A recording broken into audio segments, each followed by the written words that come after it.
On June 14th, the South Carolina Department of Health and Environmental Control was notified of diarrheal illness among persons who attended a luncheon near Charleston on May 23rd. A case of cyclospora infection was defined as diarrhea, 3 or more loose stools per day, after attending the luncheon. All 64 attendees were interviewed. Of the 64 persons, 37, 58%, had cyclospora infection, including 7 with laboratory confirmed infection. The median incubation period was 7.5 days. Now, that, Patrick, is not a novelist's invention. So, that is the Morbidity and Mortality Weekly Report, which is the CDC's own bulletin, published on June 28th, 1996, describing in the flattest possible bureaucratic prose one of the strangest food safety mysteries of the decade. I love that. It just reports it like that, right? 37 out of 64 people at a luncheon just quietly ruined for a month. And it reads like minutes of a meeting, actually, John. It does. Yeah. So that's, look, that's the CDC house style, right? Total deadpan, even when what they're describing is frankly extraordinary, because that Charleston luncheon was just one thread. Because by the time the full picture came together that summer, this thing had reached wedding receptions, work banquets, a debutante ball in Texas, nearly 1,000 people across the United States and Canada, all with the same grim, weeks long, remitting, relapsing diarrhea. And for a long time, genuinely nobody could work out why. Wow. Wow. I mean, and we're telling this story now, what, 30 years on, because why? Because right now, as we're recording this, there is a real outbreak of the same disease happening across the United States. So thousands of confirmed cases, thousands more suspected, dozens of states, and investigators are once again chasing something hiding inside America's salad drawer. Well, everyone, welcome back to the history of fresh produce. And today we are doing something we don't often do, which is a piece of history that is, I would say, in a sense, still being written, right? Because it connects a strange medical mystery from 30 years ago to a headline that is running literally this week. Yeah. So today's episode, if you haven't heard it already, is the Cyclospora cayentensis, a microscopic parasite that most people have never heard of. It causes an illness nobody wants to have, and that has a genuinely fascinating origin story about globalization, trade, blame, and of course, fresh produce. Yes. And we're going to tell the story of the 1996 outbreak that puts this parasite on the map. We're going to talk about how a poor mountainous region of Guatemala ended up supplying a certain springtime fruit to the entire east coast of North America. We're going to talk about how California farmers got blamed for something they didn't do. Oh no. Oh no. We've heard that a few times, right? And then we're going to bring it right up to the present and the 2026 outbreak that's unfolding now. Which I have to say, having read into this, it's kind of remarkable how little has actually even changed about it. Yeah, well, that's rather the point of the episode, right? And before we go any further, I should warn listeners that it's probably best you don't listen to this episode while eating or preparing food. There's gonna be a lot of talk about diarrhea and such, so you've been warned. Okay, that's all I'm gonna say. Right, okay. So let's start with the parasite itself, Patrick, because I think most listeners, like me, before I researched this and heard it on the news, have never heard of Cyclospora. Okay. I mean, let's be real. Nor had most doctors, frankly, before the 1990s, though, either, John. Right. So before 1996, most documented cases of cyclosporiasis, I guess is how you would define it, in North America were in people who'd been traveling overseas. So it's basically a traveler's disease, right? You went somewhere with risky water, you came home with a nasty stomach bug, case closed. There'd only been a handful of domestic outbreaks before then. So nothing over about 45 confirmed cases. So it's not a new organism, but it's a newly domestic problem. Exactly. And here's the mechanism because I think it matters for the rest of the story. So cyclospora spreads by what's delicately called fecal oral route. So contaminated water or soil gets onto a food crop, usually something eaten raw, and this parasite's oocysts hitch a ride into someone's gut. Now, crucially, the oocysts don't multiply outside a human host. And after they're shed, they need days to weeks in the environment before they become infectious. So, this isn't like a bacterial contamination that just needs bad handling at the last minute. It points you back toward the field. Which is going to become extremely important in about 10 minutes or so when everyone starts blaming the wrong field. Yeah. Yeah. So, hold that thought. Hold So, your May 19th. pitchforks. Yeah. So, May 1996, health departments around the US start reporting a strange cluster of illness to the CDC in Atlanta. Okay. Watery diarrhea, sometimes with a remitting, relapsing pattern. So, basically, you feel better, then it comes back and even stronger. And this is going on for weeks in some patients. Mm. How many people are we talking about in the end? Well, by the time the CDC and the Health Canada finished counting, ultimately 978 laboratory confirmed cases were reported across the spring and summer of 96 in at least 15 states and Canadian provinces, plus the District of Columbia. And some tallies at the time put the total closer to 1,465 people. So this was at the time the largest outbreak of cyclosporiasis ever recorded. Wow. Wow.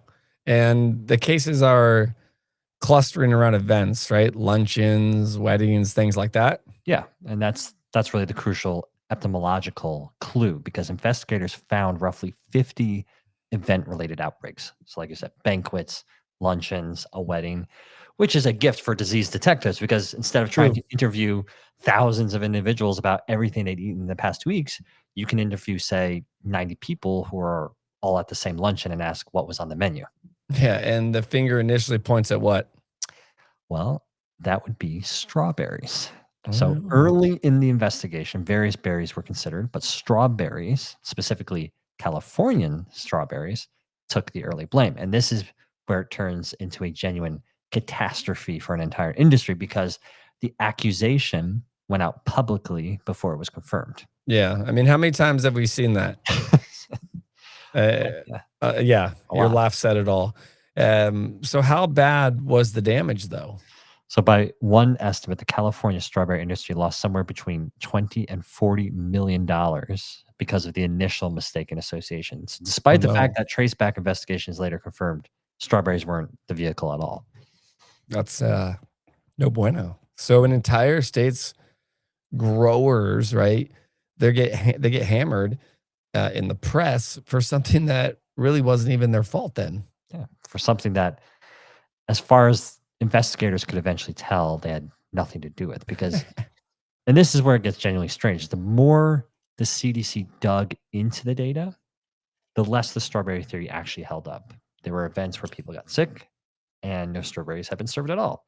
And then there were people who ate at the exact same strawberries at the exact same event and they never got ill. So the strawberry theory was starting to fall apart in real time and nobody yet had a replacement for it. yeah.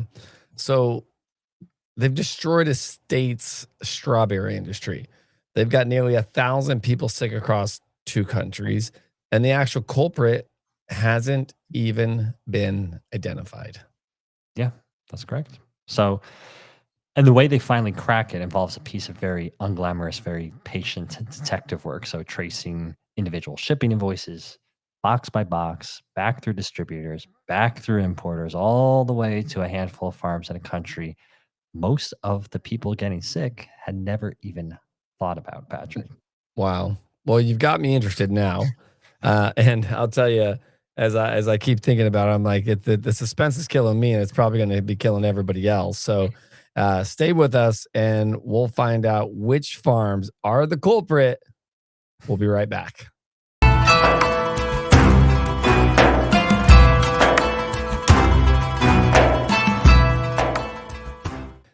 Hello, everyone, and welcome back. That's right. So before break, John, you rather annoyingly teased us with who the culprit could be Mhm. in this outbreak. So if it's not strawberries, what is it, and how do they get to it? Okay.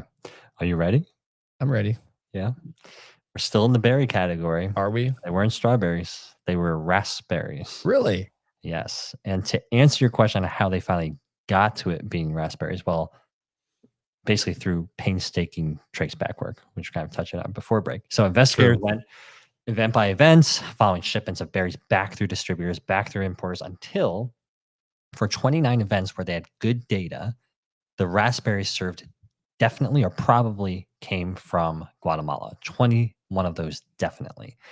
And in a detail I love because it shows how concentrated the actual source was, as few as 5 Guatemalan farms could plausibly have accounted for the 25 events where the berries were traced back to a single exporter. Yeah, 5 farms causing illness across 15 states and 2 countries. Yeah, which tells you something important about how modern food distribution works. And this is really the heart of the episode, right? A contamination event that happens in one place on one morning, let's say, on one farm in the highlands of Guatemala, can within days be sitting on a buffet table in Ontario and a luncheon table in Florida at the same time. Yeah. So talk to me about the raspberries themselves. Why Guatemala? Why raspberries? Why now in the mid 1990s specifically? Okay, so this is genuinely a story about globalization and development economics as much as it's a story about disease. So raspberries were introduced as a crop in Guatemala only in 1987 and were first exported in 1988. So this is, for all context, a brand new export industry, less than a decade old at the time of this outbreak. And it grew extremely fast. So by 1996, Guatemalan raspberry exports were up 113% on the previous season alone. It's a good growth. Wow. So the United States, of course, had become the primary market for these raspberries, and the export window conveniently lined up with springtime in North America when nothing is growing domestically yet. So there's strong demand and no local competition. Okay. So you've got a young industry scaling extremely quickly to meet a market that didn't previously exist for, really. Exactly. And infrastructure, so water quality controls and agricultural oversight in a rapidly scaling export sector in a developing economy didn't necessarily Hmm. scale at the same pace as the exports did. But Interesting. now, to be fair to the Guatemalan growers, investigators were never able to conclusively pin down the exact mechanism of contamination, whether it was irrigation water, pesticide mixing water, or something to do with the handling of the berries themselves. What they could say was that it was probably caused by a practice or attribute shared across multiple but relatively few Guatemalan farms. And this wasn't even a one off, was it? No, I mean, this was maybe the most remarkable part of the story. It happened again the following year. So in the spring of 97, another multi state outbreak of cyclosporiasis hit North America. 41 clusters of cases were reported at events across 13 states between April and late May. And once again, traced back to Guatemalan raspberries. And this despite the improvements in water quality and sanitary practices that had been introduced on the berry farms after 96. So the fix didn't fix it. No, not at first, at least. So the Guatemalan Berry Growers Association tried a new approach in 97, Okay. assigning risk ratings now to different farms and not only allowing lower risk farms to export, but the outbreak came back anyway. So by May 97, Guatemala, the country of Guatemala, voluntarily suspended its raspberry exports to the United States altogether. Voluntarily suspended an entire export industry. Yeah. And for years, in fact. That's just crazy. So, US and Canadian officials went down to Guatemala to help work the problem out. Imports didn't fully resume until 1999 under a new certification scheme called the Model Plan of Excellence, which was developed jointly by the Guatemalan government and growers. And by most accounts, you know what? It actually worked. So 99's raspberries came back cyclospora free. Now there was one more flare up in 2000, traced to a single farm, but nothing of the that scale since. So it's actually in the end a story with a reasonably happy ending. An Yeah, industry that nearly collapsed that rebuilt its practices under international pressure and that for the past quarter century hasn't been a major source of these outbreaks. yeah, Yeah. which is worth remembering because it shows the fix isn't a mystery, right? Investment in water quality, traceability, and inspection genuinely works, but it also shows how long it can take and how much illness happens before anyone gets anywhere. So Guatemala fixes its raspberries by the turn of the millennium, but that's obviously not the end of Cyclospora in America, is it? Yeah. Because you said this is a live story, and I mean, I think we've all seen the latest headline by now. It's today. Yeah. It's everywhere. I think it was one of the, like, if I went to any of the news websites, that's all you kind of see, one of the top stories. So yeah, it's definitely not the end. So what the 96, 97 outbreaks really did was put Cyclospora on the map as a foodborne threat in North America for the first time. Before that, this was thought of, when it was thought of at all, as, again, a traveler's disease. So Yeah. after 96, public health systems knew to look for it, knew roughly what to blame. Fresh produce, usually something eaten raw, usually imported, or grown somewhere warm enough to have a long season. And the list of culprits since then reads almost like a greatest hits of the produce aisle. Yeah, it really does.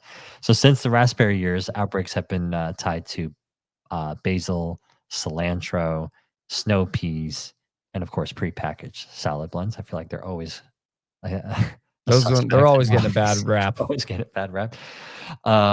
In 2013, tainted lettuce imported from Mexico was suspected of sickening around 400 people in the U.S. Okay. In 2018, McDonald's actually pulled salads from restaurants in 14 states after federal health officials linked them to dozens of cyclospora cases. So yeah. So it's not really the raspberry problem anymore then.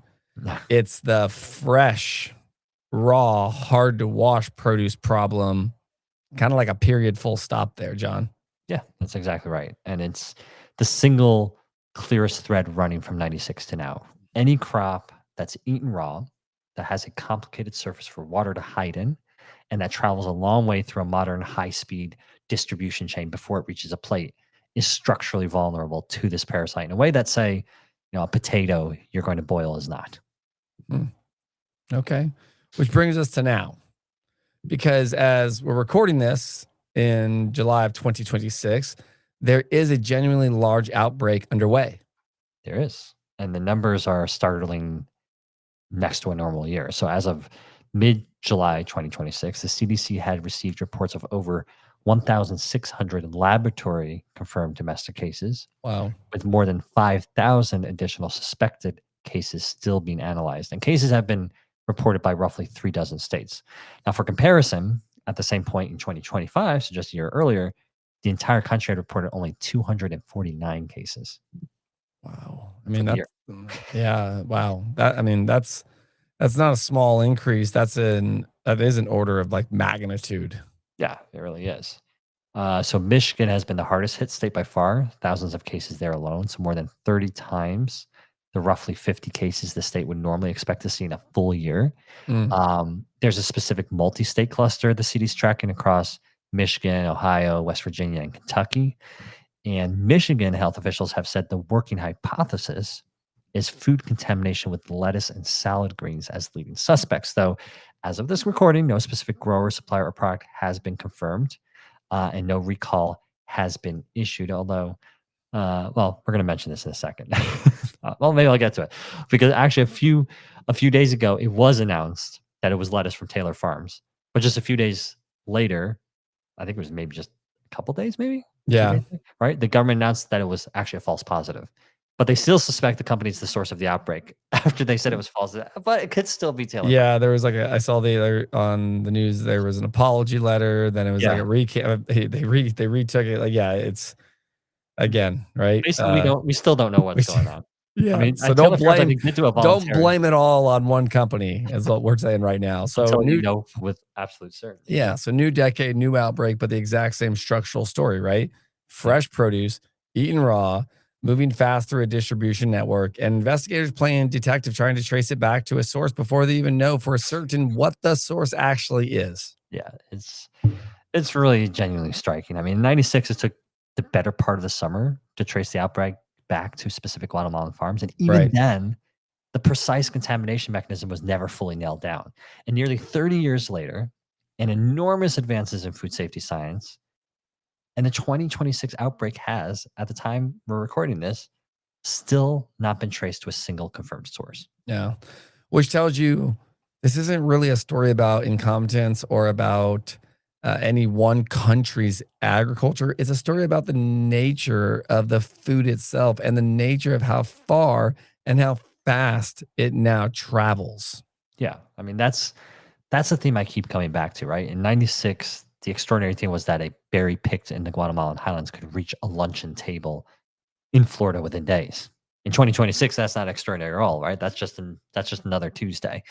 Very Salad true. greens grown wherever labor and climate make it cheapest, bagged, shipped, and on a plate in a different country within 48 hours. That's our life today.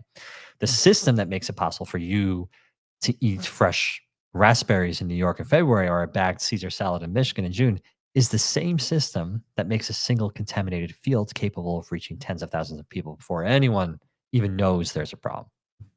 Yeah, that it's the Colombian exchange, but at the speed of a delivery truck. Yeah, that's not a bad way to put it, actually. That's right. So let's try and pull this thread together, though.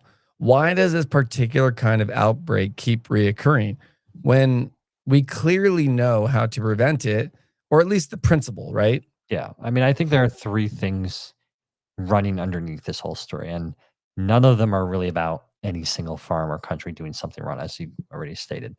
So the first is what food safety people sometimes call the produce problem itself, right? So leafy greens and soft berries have complicated, porous, hard to clean surfaces. They're eaten raw, specifically because cooking would ruin them. You're not going to cook raspberries. I mean, I guess you could turn it into a jam, but you're not going to eat it fresh, boiling it or something. And current guidance is honest about the limits of washing, right? Right. Rinsing helps, but rewashing bagged lettuce is unlikely to fully remove cyclospora once it's there. Mm, And washing alone may not eliminate it, even in combination with other steps. yeah. So the very thing that makes a salad appealing, Mhm. uh, that is fresh, raw, unprocessed, is the thing that makes it somewhat dangerous too. Yeah, exactly. So the second thing I would say out of the three things is scale and speed of distribution. So this is the direct through line from 96 to 26, right? 5 farms in Guatemala could sicken people in 15 states in a matter of weeks in 96. In 2026, we're talking about greens moving through national distribution networks that can put the same bag of lettuce on shelves in 3 dozen states before a single case has even been reported to a health department. I mean, the speed is just that much faster. And the third, The third is, I would say, diagnostic invisibility. I think this one's underrated. So, cyclospora doesn't show up on routine stool tests or standard diarrhea panels. So, clinicians have to specifically request testing for it using modified acid fast staining or PCR, which means an awful lot of cases simply never get counted because most people with a bad self limiting bout of diarrhea don't go to the doctor. And even if they do, the doctor may not think to test for something this specific, right? So public health officials are explicit that the true number of illnesses is very likely much higher than the confirmed case counts in both the 96 outbreak and the 2026 one. so every set of numbers we've quoted in this episode is, in a sense, a floor, not a ceiling. Yeah, exactly. So where Exactly. does this leave us, John? Because we want to know what's the actual historical lesson here. Yeah, I mean, I think in the end it's this. In 96, Cyclospora was a genuine medical mystery, right? A parasite nobody had really tracked as a domestic threat attached to a crop in a country nobody had thought to worry about, moving through a distribution system that had only recently made that crop's journey possible in the first place. 30 years on, we know exactly what the parasite is, exactly what kind of food it carries, or what food carries it, and roughly what needs to happen to stop it, which is better water quality at the source, traceability through the supply chain, faster diagnostic testing. And yet, here we are in 2026 with the largest outbreak in years. And investigators are once again racing to trace a specific bag of greens, which is what they think it is, not you or me, Patrick. We're just reporting what we're reading. Uh, a specific bag of greens back to a specific field before more people get sick. Yeah, which I think is a very history of fresh produce note to end on. Actually, not history repeating itself in some mystical sense, but a structural problem that was created once by a specific set of economic and technological changes in the 1980s and 90s that hasn't gone away because a system that created it, cheap, fast, year round, right? That access to fresh produce has grown anywhere in the world, hasn't gone away either. And if anything, it's got faster. Yeah. So, look, the raspberries got fixed. The lettuce so far hasn't. I don't know. I don't know. I feel like lettuce is going to be plagued for eternity with always being the culprit or a suspected culprit for these sorts of things. Yeah, 100%. And on that reassuring note, thank you everyone for listening, and hopefully we made this current outbreak a little less scary for everyone. Yeah, absolutely. Absolutely. Yeah, I mean, I think understanding a little bit of the history behind these things takes a little bit of the punch and the fear out of something like this because I think a lot of these headlines, don't go near fresh produce or whatever other kind of theories and All the misinformation right. that's out there, 100%. This is It's basically it's not new. This has happened before, as we've just described in this episode, and likely we will get through this one as well. I agree.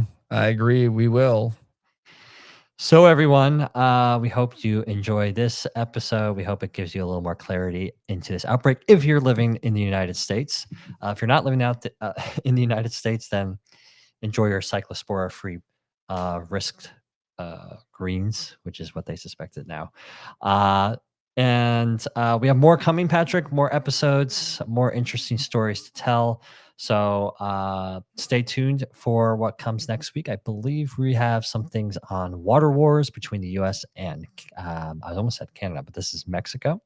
And then we are going to do an episode, I believe, on peas, one of my favorite vegetables, Patrick. All right, let's do it. So, everyone, thanks for listening. And until next time, it's goodbye from me, John Papp. And goodbye for me, Patrick Kelly.